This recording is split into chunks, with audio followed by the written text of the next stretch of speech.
Hola, muy buenos días. Bienvenidos a esta última unidad, la número 8, de la asignatura variable compleja, en la que vamos a mostrar una aplicación reciente, interesante, de las funciones de variable compleja. Concretamente vamos a ver un poquito de dinámica en el plano complejo y más específicamente imágenes fractales. En realidad el tema sistemas dinámicos es algo que interesa mucho en muchas áreas, por ejemplo en la física, en la biología, en la informática.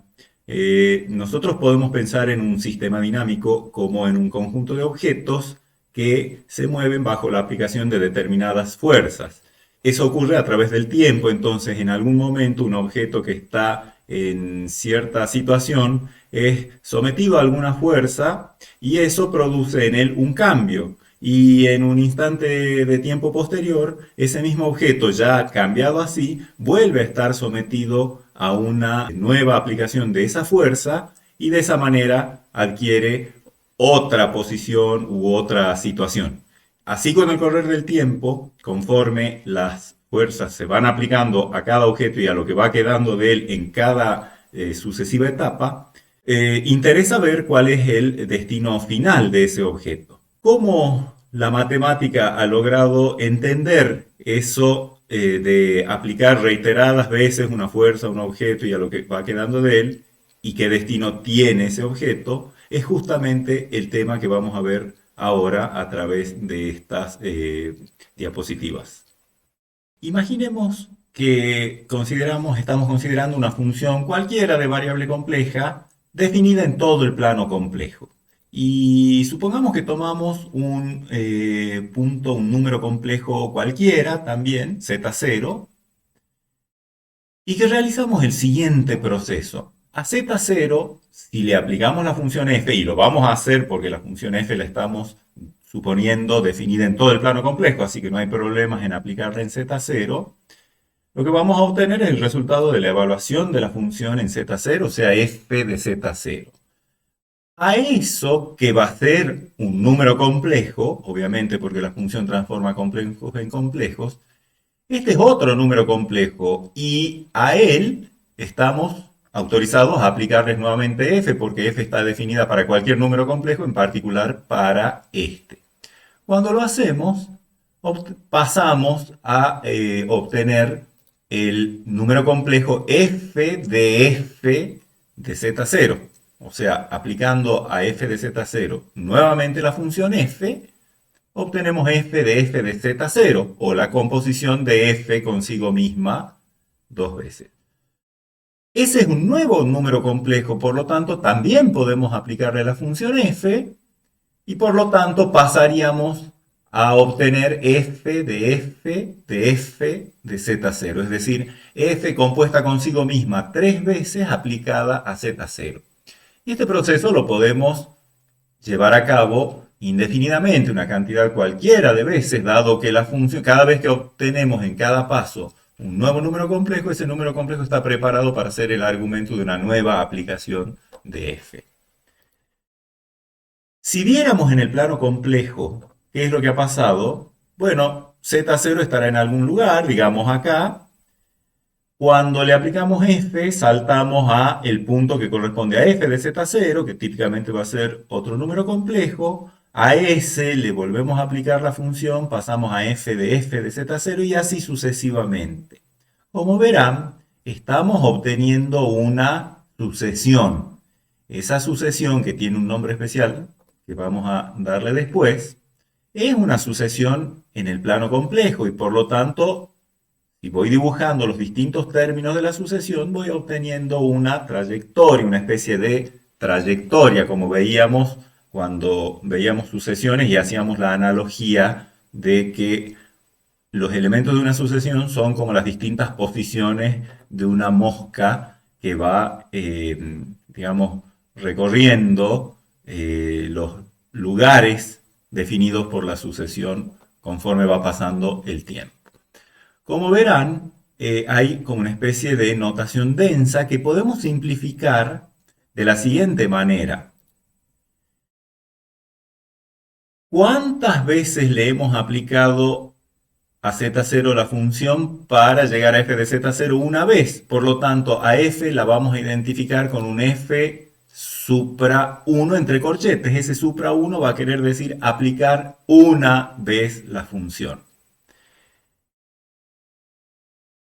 Entonces, cuando hacemos f de z0, donde estamos haciendo una composición de f consigo misma dos veces, f compuesto con f, es aplicar como f una primera vez a z0 y a lo que quede aplicarle f una nueva vez, es como aplicar dos veces f. Entonces, lo natural es asociar a la composición de f con f supra 2.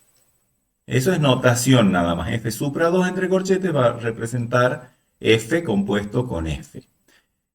¿Con quién podremos asociar f aplicado a z0? O sea, la composición de f consigo misma tres veces. Simplemente, como es una aplicación tres veces de la función f, la podemos asociar con la notación f supra 3 entre corchetes.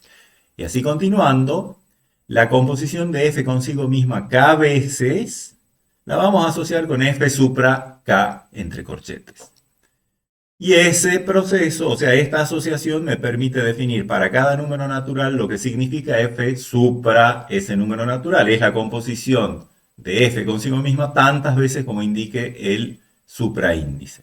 Si yo no aplico, si a z0 no le aplico ninguna vez f, por supuesto que quedo en z0. Por lo tanto, lo natural es asociar la no aplicación de f, o sea, aplicar f 0 veces con la función identidad. Si a z0 no le aplico la función, quedo en z0. Entonces f supra 0 aplicado a z0 va a ser la identidad que va a ser el propio z0. De esa manera, esta sucesión se puede escribir un poquito más cómodamente de la siguiente manera. z0 es f supra 0 de z0. La identidad aplicada a z0 me da el propio z0. Luego le aplico a z0 una vez la función f, entonces f supra 1 de z0 sería f de z0. F de f es f2 de z0, f3 de z0 y en general f supra k de z0. Por supuesto que lo primero que vamos a hacer es ver un ejemplo de aplicación de estos conceptos que hemos intentado conceptualizar en la diapositiva anterior. Vamos a considerar la función f de z igual a z cuadrado, que efectivamente está definida, bien definida en todo el plano complejo, y vamos a tomar distintos z0 y vamos a ver para cada uno de ellos qué es lo que ocurre de realizar la construcción que acabamos de decir, aplicar f supra 0 de z0, luego f supra 1, luego f supra 2, etc. A ver qué es lo que resulta bajo esta función f de a cada uno de los z0 que les voy a mostrar, qué resulta de ese proceso. El primer z0 que vamos a considerar es el 0. Por lo tanto, f supra 0 de 0, la identidad en 0 es el propio 0. Esta lista siempre va a comenzar con el mismo número z0, tal como veíamos recién. Luego f supra 1 es aplicarle a z0 una vez f. Z cuadrado a 0, 0 al cuadrado es 0. Observen que f supra 1 se ha obtenido de aplicarle a z0 una vez f, es decir, al anterior en la sucesión, aplicarle f. Luego f supra 2 sería aplicarle a 0 dos veces la función f, compuesta, la composición dos veces de f consigo misma, que sería como aplicarle a f supra 1 la función f, y eso me va a dar nuevamente el 0. En otras palabras, el proceso este de f supra 0, f supra 1, f supra 2 aplicados a z0 es simplemente arrancar de z0 y a cada cosa que voy obteniendo aplicarle f tal como veíamos hace un rato. 0 al cuadrado, 0. A esa le vuelvo a aplicar f, 0 al cuadrado, 0. Y como vemos, esta sucesión me va a dar una sucesión constante. ¿Qué pasa cuando considero z0 igual a 1? Arranco del 1, f supra 0 de 1 es 1. Y a esto le aplico f, 1 al cuadrado, 1. A 1 le vuelvo a aplicar f, 1 al cuadrado, 1. Y de nuevo acá voy a obtener una sucesión constante, constantemente 1. ¿Qué pasa si z0 es menos 1? Arranco desde menos 1 y voy aplicando reiteradas veces f. Eso es lo que me va a ir dando esta sucesión. Entonces, a menos 1 le aplico f, que quiere decir elevar al cuadrado, menos 1 al cuadrado, 1. 1 al cuadrado, 1. Y ya vemos que al haber llegado a 1 acá, lo que voy a obtener es una lista de puros unos, porque elevar al cuadrado 1 produce siempre el 1. ¿Mm? Como vemos, acá entre estas dos conjuntos de valores, entre estas dos sucesiones, vemos que al haber llegado a un 1 y al saber que el 1 me va a producir a continuación puros unos, porque elevar al cuadrado siempre me da 1, entonces desde menos 1 hemos saltado a 1 y a partir de ahí ya hemos quedado en 1. ¿Qué pasa si elijo e a la 2 tercios de pi por i? Ahora es un complejo que dado en esta forma exponencial tiene módulo 1, o sea, piensen que está en la circunferencia, con un ángulo, un argumento principal de 2 tercios de pi. Cuando realizo este proceso, arranco de ese punto, por supuesto siempre f supra 0 es el propio z0, arranco de z0 y le aplico f. Elevar al cuadrado es, un número complejo es elevar al cuadrado el módulo, como es 1 voy a quedar con 1 en el nuevo punto, y duplicar el argumento, o sea voy a saltar a e a la i 4 tercios de pi. A eso le tengo que volver a aplicar f, es decir, elevar al cuadrado nuevamente. Elevo al cuadrado el módulo, 1, y duplico el argumento, 4 tercios de pi es duplicado 8 tercios de pi, pero 8 tercios de pi es congruente con 2 tercios de pi, por lo tanto he regresado con f supra 2 en este caso a lo que era el propio z0. Como verán, si a eso le vuelvo a aplicar el cuadrado, si tengo que aplicarle f a esto, es lo mismo que aplicarle f a esto. Por lo tanto, si de acá al aplicar f salté a e a la i 4 tercios de pi, a esto cuando le aplique f voy a volver a saltar a e a la i 4 tercios de pi. Y como vemos, esta sucesión va a ser una sucesión oscilante entre estos dos valores, porque si a esto le vuelvo a aplicar f, voy a e a la i 8 tercios de pi, que ya sabemos que es e a la i 2 tercios de pi. ¿Qué pasa con e a la i pi sobre 6? Bueno, arrancamos de e a la i pi sobre 6, también otra vez un complejo de módulo 1 y argumento pi sobre 6, 30 grados. Elevo al cuadrado ese número, es elevar al cuadrado el módulo, 1, y duplicar el argumento, o sea, saltar a e a la i pi sobre 3. Esto era 30 grados, ahora estamos en 60 grados. Luego vamos a duplicar esto, elevar al cuadrado el módulo para aplicar una vez f. Aplico el cuadrado del módulo, que va a ser 1, y duplico el argumento de e a la i 2 tercios de pi. Y a partir de allí, aplicar f se reduce a copiar lo que pasaba acá, porque acá teníamos lo que pasaba cuando arrancaba de e a la i 2 tercios de pi, aplicar f sucesivamente, va a pasar lo mismo acá, entonces va a aparecer e a la i 4 pi sobre 3, e a la i 2 pi sobre 3, e a la i 4 pi sobre 3, etc. Otro ejemplo de z0 es tomar 2i. Acá lo he dado en forma binómica. Arrancamos en 2i. Elevamos al cuadrado, 2i al cuadrado es menos 4. Menos 4 al cuadrado, o sea, aplicar f una vez más, es 16. A 16 le aplico f, es decir, elevo al cuadrado 256, y bueno, así seguiría generando números cada vez más grandes, enormes, tendiendo a infinito. Esta órbita es una órbita, como se ve, no acotada. ¿Qué pasaría como último caso de ejemplo si mi z0 para aplicarle reiteradas veces esta función fuera i sobre 2? Ahora tengo que elevar al cuadrado, arrancar de i sobre 2, ese es el primer término de esta sucesión, i sobre 2, y aplicarle la acción de f, que es elevar al cuadrado. A i sobre 2 lo elevo al cuadrado, me queda i cuadrado sobre 2 al cuadrado, o sea, menos un cuarto. A menos un cuarto lo elevo al cuadrado, un 16avo. A un 16avo lo elevo al cuadrado, un 256avo, y así sucesivamente. En este caso, más o menos uno se puede dar cuenta de que cada vez que aplique al cuadrado que aplique la función, es decir, cada vez que eleve al cuadrado voy a obtener un número con numerador 1 y denominador cada vez más monstruoso, más grande. Esta sucesión se aproxima a cero. Como vemos, dado z0, lo que hay que hacer es arrancar de z0 y aplicar reiteradas veces la función f. Por eso el proceso que produce esta sucesión se llama un proceso iterativo, porque hay que aplicar f reiteradas veces. Entonces, dado z0 y conocida la función, el proceso reiterativo, el proceso iterativo para calcular los términos de esa sucesión que hemos armado, me permite, si identifico a cada término de esta sucesión con una notación habitual, z0, z1, z2, etcétera, zk,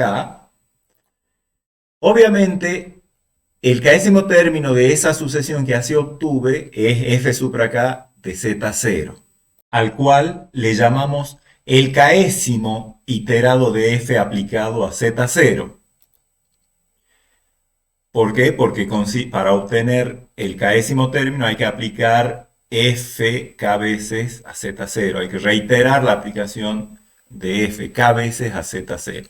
Bueno, la sucesión completa que así armamos, la zk, cumple que, fíjense, cada término, el z1 se obtiene de aplicarle una vez f a z0. El z2 sería aplicar primero a z0f, o sea, obtener el z1, y luego a s, a lo que queda, aplicarle f.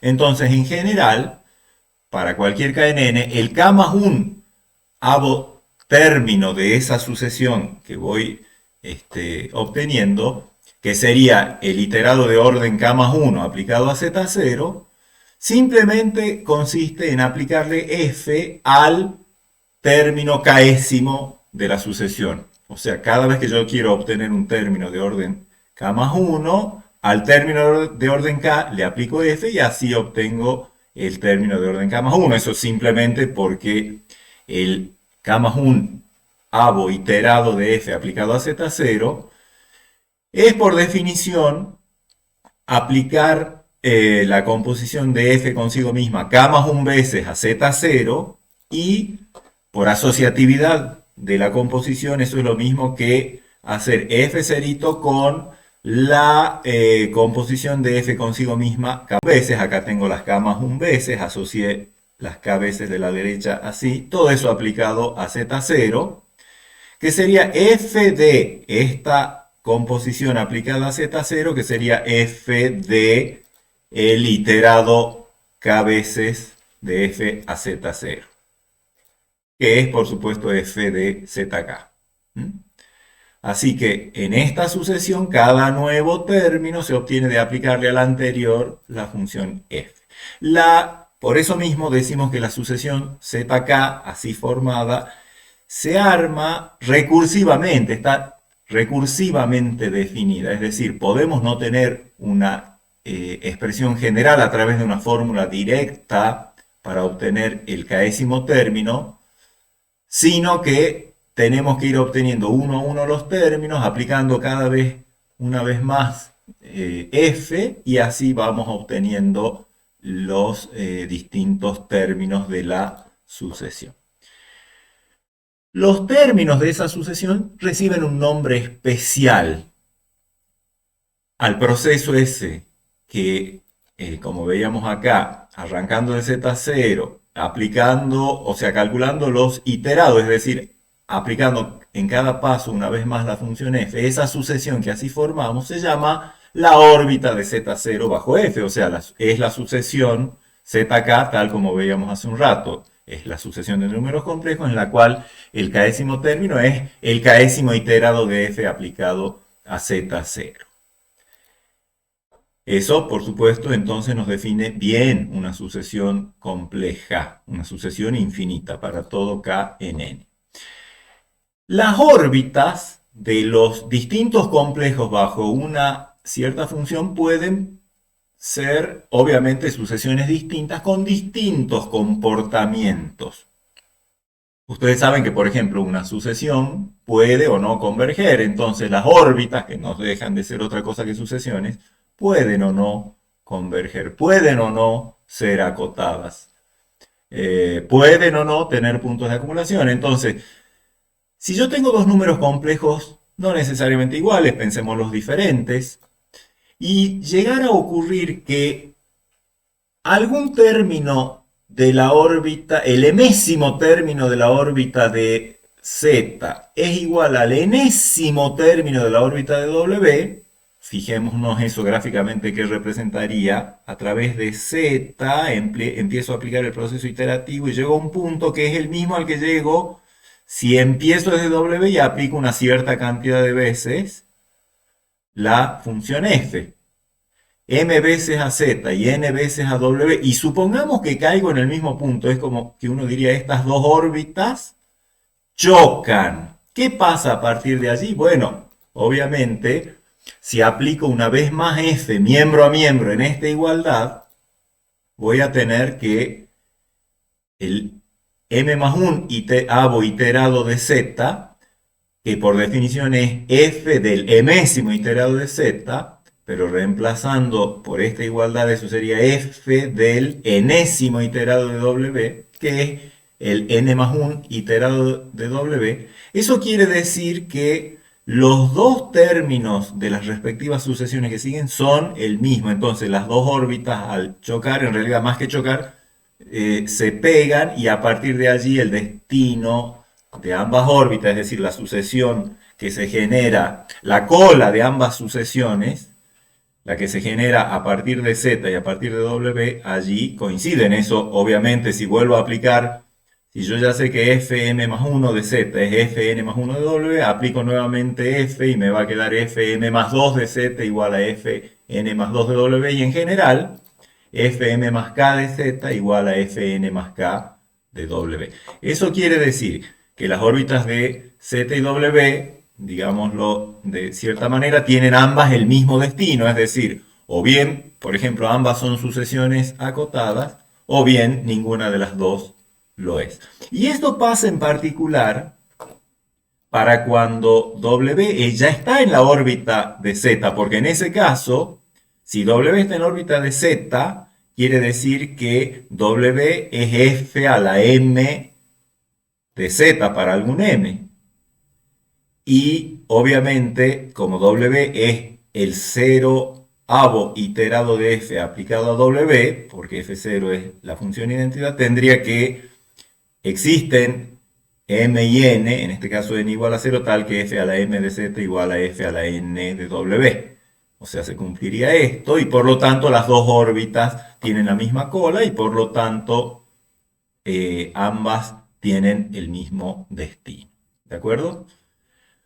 La órbita de un punto Z0 puede tener diferentes comportamientos. Más o menos todos ellos están resumidos en los tipos de comportamientos que vimos cuando analizamos las órbitas bajo la función, la simple función z cuadrado. Vamos a ver más o menos cuáles son esos tipos de comportamientos. Podría ocurrir que f de z0 ya me diera z0. Es decir, z0 le aplico f y no se mueve. Es como que Z0 queda fijo bajo la aplicación de f. Por lo tanto, en ese caso de Z0 se llama punto fijo de f. ¿Cuáles son los puntos fijos de una función? Aquellos que cumplen la ecuación f de Z0 igual a Z0. Los Z0 que cumplen esa ecuación.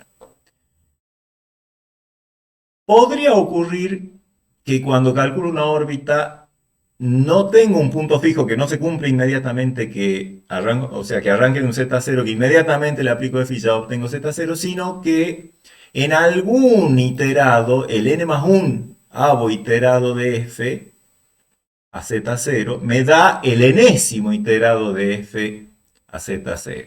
En ese caso, ya vamos a ver dibujitos y vamos a ver todo esto a través de los ejemplos que veíamos hace un rato con las órbitas que hemos analizado para la función z cuadrado. Cuando la función cumple que hay un n tal que f a la n más 1 es igual a f a la n, entonces z0 se llama punto finalmente fijo de f. O sea, no es z0, no es en ese caso z0 un punto fijo, pero en alguno de los iterados llega hasta un punto en el cual ya tenemos un punto fijo. Así que por eso z0 se llama punto finalmente fijo.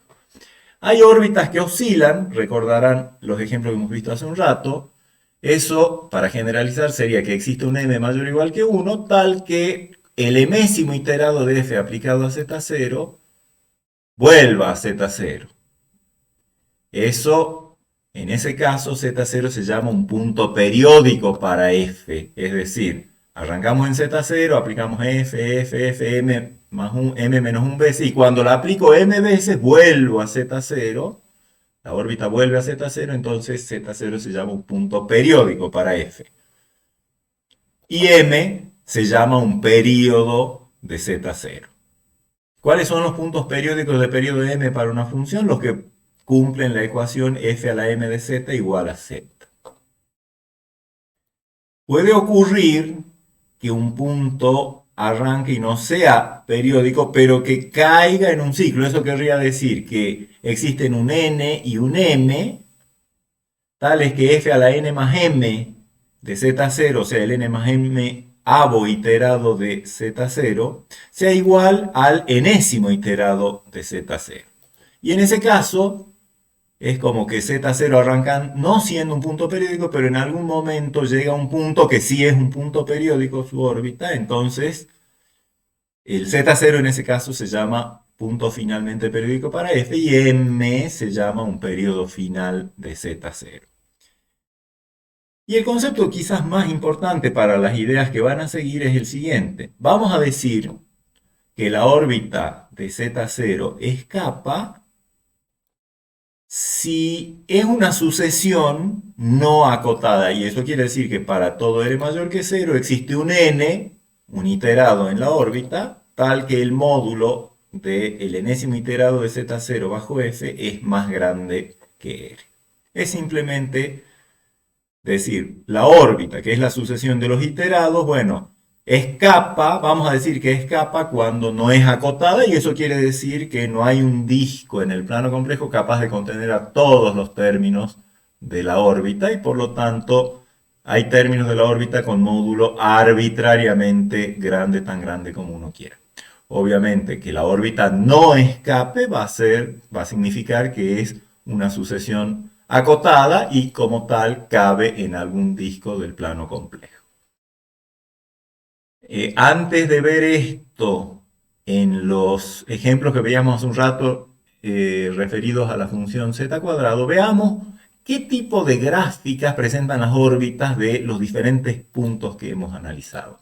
Un punto fijo, que recuerden, es un punto cuya órbita cumple que f de z0 es z0, o sea, z0, le aplico f, quedo en z0, le aplico f, quedo en z0 y así sucesivamente. La órbita de un punto fijo es una sucesión constante, z0, z0, z0, etc. Y si la dibujo en el plano complejo, bueno, acá está z0, va a ser como que la mosca queda siempre allí en z0. Un punto finalmente fijo para una función f, recuerda que lo hemos definido como aquel para el cual existe un n tal que f a la n más 1 es igual a f a la n. Es decir, hemos arrancado en z0 y hemos llegado a un momento en el que hemos obtenido un zn, al cual ese zn sería f a la n de z0, al cual le aplicamos una vez más f, y cuando pasamos hacia entonces a f a la n más 1 de z0, volvemos a obtener el mismo zn, o sea, hemos arrancado de z0 y hemos llegado en, digamos, n pasos a un punto fijo. Gráficamente, su órbita sería algo como lo que sigue. Arrancamos en z0, aplicamos una vez f, llegamos a z1 y seguimos aplicando f, en algún momento llegamos a un zn-1 y al cual le aplicamos f y llegamos a un zn. El enésimo iterado de z0 me hace llegar a un zn en el cual ya estoy en un punto fijo y de ahí no salgo más. ¿Sí? Por eso la órbita es como vemos acá, z0, z1, hasta algún Zn-1 y Zn ya es un punto fijo, así que aplico F y quedo ya en Zn. Un punto periódico, recuerden que hemos dicho que oscilaba, que arrancábamos en Z0, calculábamos los primeros m términos de su órbita y cuando aplico una vez más F a Zm-1, obtengo un Zm que es igual a Z0, es decir, hemos llegado nuevamente a Z0. Su más o menos dibujo sería algo así, como salir de Z0, pasar a Z1, F de Z0, aplicar F, llegar a Z2, aplicar F, llegar a Z3, en general aplicar F m-1 veces y llego a Z m-1 y el enésimo iterado Fm de Z0 vuelve a ser Z0. F a la m de Z0 igual a F de Z0 quiere decir que la órbita ha regresado a Z0 y se ha formado entonces un ciclo de m pasos, o sea, de periodo n. Y un punto finalmente periódico, habíamos dicho que había unos n y un m, tal que f a la n más m me daba lo mismo que f a la n, y por lo tanto, luego de n pasos he llegado a un punto periódico porque a partir de allí se repiten las órbitas. Entonces, esta es la forma general de un punto finalmente periódico. Y sería arrancar en Z0, Z1, llegar hasta Zn-1, luego saltar a Zn y luego a partir de allí generar un ciclo, ¿sí? El Z0 no es un punto periódico, pero a la larga llega un momento en que su órbita llegó a un punto que ya es periódico. Veamos en el ejemplo de la función z cuadrado que hemos analizado hace un rato las distintas órbitas de los ejemplos que obtuvimos hace un rato. Si ustedes se acuerdan, la órbita del 0 era puro 0, por lo tanto el tipo de punto que es el 0 para esta función es un punto fijo. El 1 lo mismo, porque f de 1, 1 al cuadrado 1, mantenía siempre en 1, o sea, es otro punto fijo. El menos 1, cuya órbita era menos 1, 1, 1, etc., este es punto finalmente fijo, porque si bien él no es fijo, su órbita cae en uno de los puntos fijos que tiene la función. El e a la i 2pi sobre 3, que oscilaba entre e a la 2pi por i sobre 3 y e a la 4pi por i sobre 3, oscilaba entre esos dos valores, obviamente es un punto periódico y de periodo 2, periodo mínimo 2. El e a la i pi sobre 6, que también analizamos, arranca en e a la i pi sobre 6 y de ahí salta a e a la i pi sobre 3 y e a la 2pi por i sobre 3, que nos manda a e a la 4pi por i sobre 3, que nos regresa a e a la 2. O sea, a partir de acá tenemos el ciclo, por lo tanto este es un punto finalmente periódico de periodo final 2 también. El 2i, que tenía una órbita cuyo módulo se hacía cada vez más grande, es un punto cuya órbita escapa. Y el i sobre 2, que tenía, digamos, sus módulos se iban haciendo cada vez más parecidos a 0, una órbita acotada, por lo tanto, esa órbita no escapa. En general, para la función z cuadrado, dentro de un rato vamos a ver una formulita para obtener el késimo iterado. Uno se imagina que si toma un complejo de módulo menor o igual que 1, su órbita no va a escapar. ¿Por qué? Porque elevar al cuadrado es elevar al cuadrado el módulo, así que el número, si un módulo es menor o igual que 1, sus cuadrados nunca se hacen arbitrariamente grandes, por lo tanto, cualquier z0 con módulo menor o igual que 1 va a tener una órbita que no escapa. Y si el z0 tiene módulo mayor que 1, entonces la órbita de Z0 va a escapar porque cualquier complejo de módulo mayor que 1 al que yo eleve reiterativamente al cuadrado, su módulo se va a ir elevando al cuadrado. Si el módulo es más grande que 1, ese número real, el módulo del késimo iterado va a ser arbitrariamente grande y su órbita va a escapar.